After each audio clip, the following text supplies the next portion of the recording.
Patuloy ang pagpapabuti sa mga inihahatid na programa ang CLTV 36 para sa ating mga karehiyon. Pero mahalaga na malaman ang puso ng mga manonood kung paano pa mas mapapaganda ang mga programa upang lalong maging kapaki-pakinabang sa pang-araw-araw na pamumuhay ng bawat mamamayan sa Central Luzon.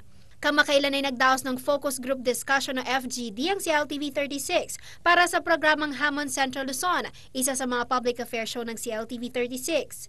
Ang batikang mamahayag na si John Susi ang host ng Hamon Central Luzon. Ayon kay Jarella Laos, marketing head ng CLTV 36, mahalaga ang opinyon ng mga manonood kaugnay sa mga programa ipinapalabas sa ating himpilan. Nag-conduct tayo ng focus group discussion para ating malaman lubos-lubos kung ano ba yung mga pangangailangan talaga ng viewers natin. Ang Central Luzon TV 36 ay inaalay natin sa mga kasama natin dito sa Central Luzon.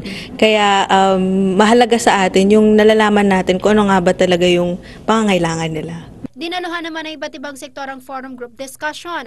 Isang episode ng Hamon Central Luzon ang pinapanood sa mga participants. Matapos nito ay nagbigay sila ng kani-kanilang assessment at evaluation. Kinilala ng mga participants ang mahalagang papel na nagagampanan ng programa sa mga target audience nito. Walang pag-atubiliring inihayag ng mga participants ang kanilang mga suhestyon para sa programa. Ipinagpasalamat naman nila sa aktivong partisipasyon ng mga dumalo sa FGD.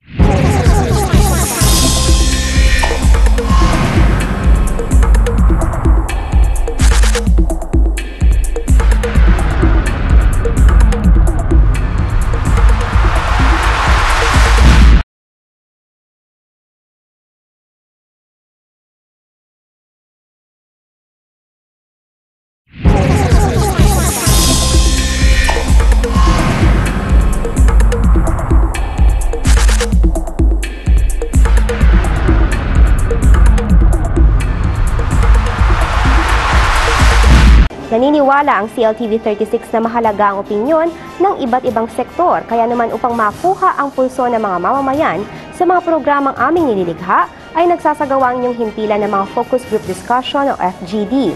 Kamakailan inibitahan ng ilang mga magulang, mag-aaral, negosyante, religious leader, senior citizens at politiko upang suriin ang programang So to Speak. Mula sa nilalaman, imahe hanggang sa mga teknikal na aspeto ay nagbigay ng kani-kanilang pananaw ang mga nagsidalo sa isang episode ng programa na tumatalakay sa pagtataas ng sweldo sa mga manggagawa. Sa pangkalahatan, naniniwala ang mga dumalo na maganda ang programang So to Speak at nakakatulong sa pagbibigay linaw sa iba't ibang issue. Bawat usapin sa So to Speak ngayong Lunes, alas